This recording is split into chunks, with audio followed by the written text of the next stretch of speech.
আসসালামু আলাইকুম hi friends welcome back to my channel food bus. আমি এফএলএজা চলে এসেছি বম্বে মিক্স আর চানাচুর রেসিপি নিয়ে। এখন থেকে প্রত্যেকটা ভিডিওর প্রথম 20 মিনিটের মধ্যে যে বা যারা কমেন্টস করবে তার কমেন্টসকে পিন কমেন্ট হিসেবে পাবলিশ করা হবে, তাই আর দেরি না করে চ্যানেলটিকে সাবস্ক্রাইব করে ফেলুন।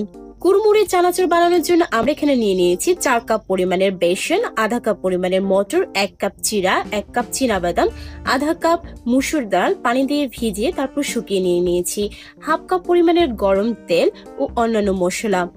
এখন আমরা বেসনের সাথে হাফ চা চামচ টেস্টিং সল্ট, হাফ চা চামচ নর্মাল সল্ট, হাফ চা চামচ হলুদের গুঁড়া ও 1 টেবিল চামচ পরিমাণ শুকনো মরিচের গুঁড়া মিশাচ্ছি। আপনারা এটা পছন্দ অনুযায়ী মেশাবেন, কারণ অনেকে ঝাল খেতে পছন্দ করে। এখন আমরা মিশিয়ে নিয়েছি আধা কাপ পরিমাণের গরম তেল।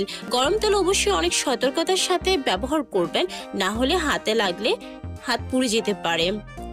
ভালো করে তেলটা বেসনের সাথে মেশানোর পর আমরা এখন নরমাল পানি ব্যবহার করব, আর এটা খুব অল্প পরিমাণে ব্যবহার করবেন আর আস্তে আস্তে একটা স্প্যাচুলা দিয়ে মিশাতে থাকবেন।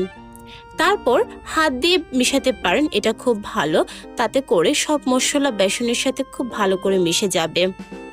আমাদের এখানে পুরো 1 কাপের মতোই পানি লেগেছে, এটা আপনার বেসনের উপর নির্ভর করতে পারে কম বা বেশি। আমরা এখানে সেমি থিকনেস একটা ব্যাটার তৈরি করব। আপনারা দেখতে পাচ্ছেন আমাদের ব্যাটারের থিকনেসটা এরকম হবে। আমরা 1 কাপ পরিমাণ পানি ব্যবহার করেছি 4 কাপ পরিমাণের বেসনের জন্য। যেহেতু চানাচুর মেশিন ছাড়াই চানাচুর তৈরি করছি, তার জন্য আমরা ব্যবহার করছি পাইপিং ব্যাগ ও নজেল। আমরা এখানে রাউন্ড শেপের, স্মল ও বিগ রাউন্ড শেপের দুটা নিয়েছি। আর যদি এগুলো না থাকে, আপনারা একটা সিরিঞ্জের চারপাশটা কিছু ছিদ্র করেও চানাচুর বানাতে পারেন। তাছাড়া এমটি যে কোনো সসের বোতলও ব্যবহার করতে পারেন।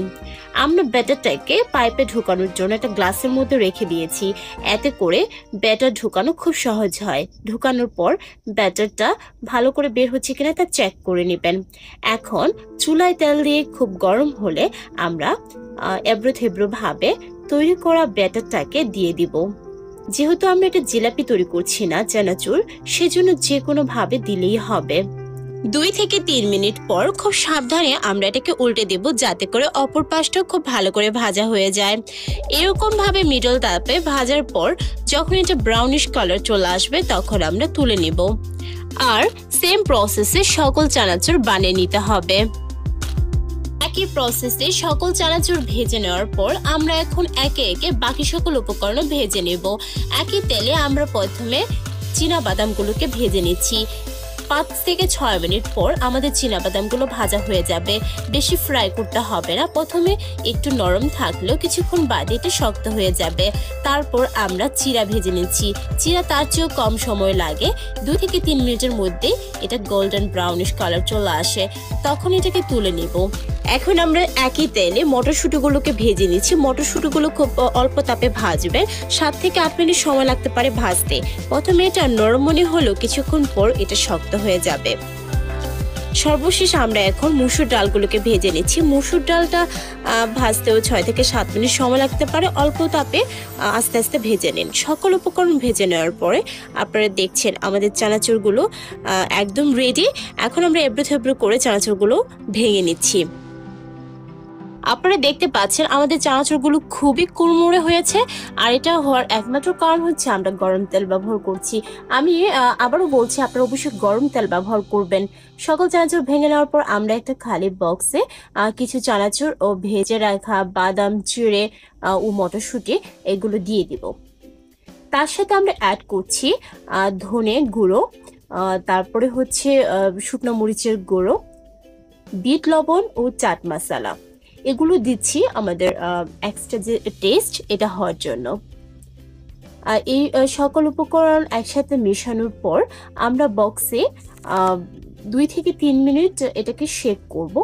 কিছুক্ষণ নাড়ানোর পরে ভালো করে মিশে যাবে। এটা খুব সহজ উপায় যে কোনো কিছু আপনার মেশানোর জন্য।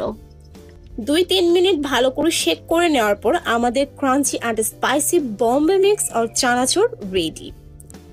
আপনারা দেখতেই পাচ্ছেন বাজার থেকে কিনে আনা চানাচুরের চেয়ে কোনো অংশ কম হয়নি এই চানাচুরটি, কিন্তু এর মধ্যে পার্থক্য হচ্ছে এটা অনেক হেলদি ও স্বাস্থ্যকর পরিবেশে বানানো হয়েছে।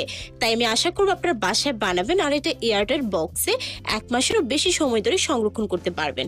এরকম সুন্দর সুন্দর রেসিপি যদি পেতে চান তাহলে আমার চ্যানেলটাকে সাবস্ক্রাইব করবেন ও বেল আইকনটি প্রেস করবেন।